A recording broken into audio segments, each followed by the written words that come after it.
नमस्कार मित्रांनो, पाकिस्तानी चॅनल बघितले किंवा त्यांचे यूट्यूबर जेव्हा पाक नागरिकांना हिंदुस्थानविषयी, कापरांविषयी ज्या काही गोष्टी विचारतात आणि त्यांचे ते उत्तरं बघून अक्षरशः आपली बोबडी वळते.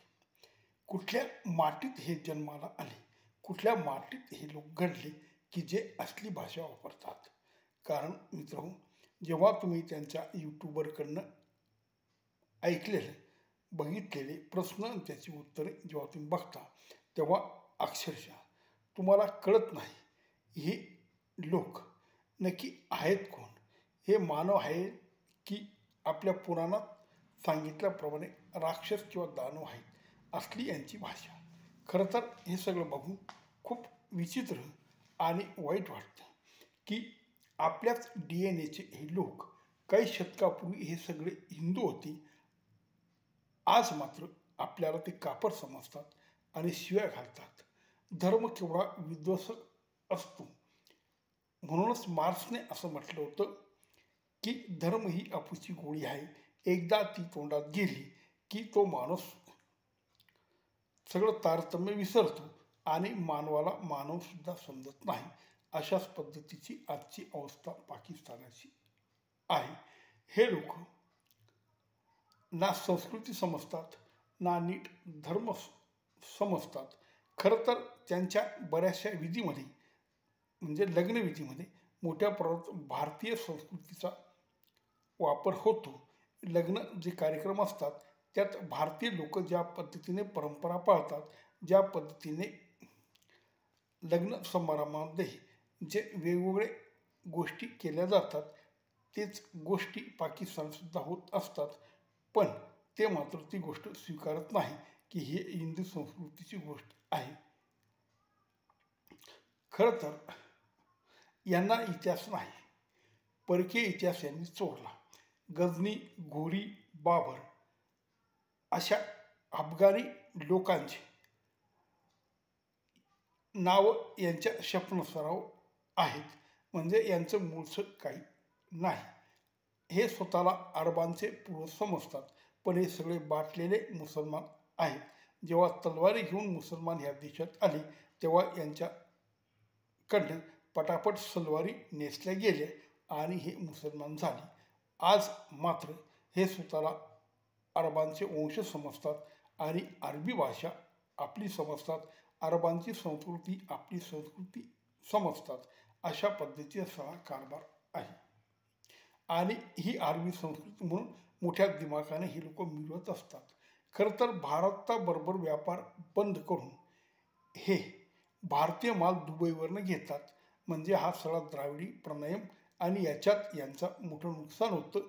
कारण जो माल 50 रुपयाला भेटला पाहिजे तो यांना 150 रुपयाला घ्यावा लागतो.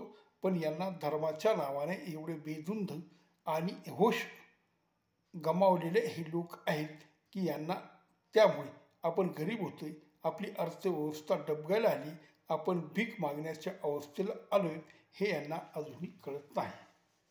खरं तर गांधी बाबा म्हणाले होते की हजारो वर्षापासून शेजारी राहणारे लोक भारत पाकिस्तानची फाळणी झाली म्हणून एकमेकाच्या उरावर बसतील का, दंगली करतील का, मारछाट करतील का. खरं तर त्यांच्याच डोळ्यासमोर हिंदू मुसलमानांनी अक्षरशः कत्तली केल्या. तेवढं जाऊ द्या, पण आपल्याला ते कापर समजतात म्हणून ते आपल्याला दुश्मन म्हणतात. तेव्हा आपल्याशी त्यांनी भांडण केलं असेल, कत्तली केल्या असतील, मारामारी केल्या असतील. पण ज्या बांगलादेशामध्ये 1971 जे बांगलादेश आणि पाकिस्तानचं युद्ध झालं त्यावेळेस पाकिस्तानच्या लोकांनी म्हणजे तिथल्या मिलिटरीवाल्यांनी अक्षरशः अनेक अत्याचार पाकिस्तान लोकांवर केले. ते लोक कोण होते? ते तर मुस्लिम होते, यांचे भाऊबंद होते. पण तरीही त्यांनी असे अत्याचार त्या देशावर केले. आणि आज मात्र तो बांगलादेश पहिलं सरकार जाऊन युनिटचं सरकार आलं आणि तो बांगलादेश आज पाकिस्तानच्या गळ्यात गळा घालू लागला, त्याचे मोठे गोडे गाऊ लागला. म्हणजे हे कुठल्या जातीचे लोक आहेत हे कळायला मार्ग नाही. तर मित्र, हा असा आजचा पाकिस्तान.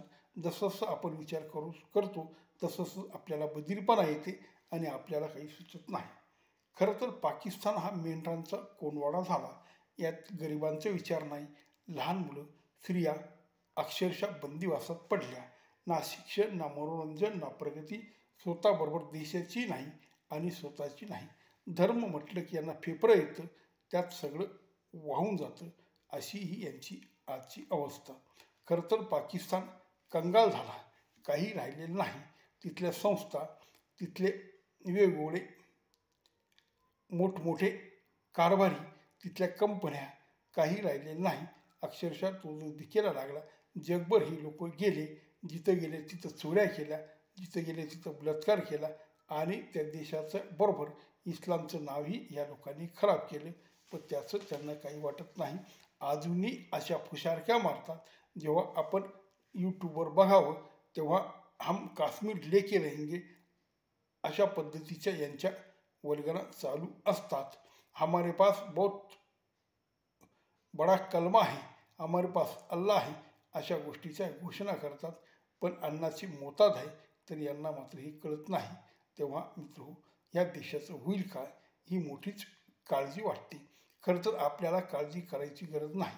पण मानवता म्हणून, एक मानवामधली समानता म्हणून आपले हे DNA-चेच हे लोक आहेत असा जेव्हा विचार येतो तेव्हा असं वाटतं की पाकिस्तान कुठे धर्माच्या नावाने बनवण्यात आला आणि भारत धर्मनिरपेक्ष देश आज कुठे प्रगती करतोय याचा विचार केला तर खूपच पाकिस्तानची अवस्था वाईट आहे.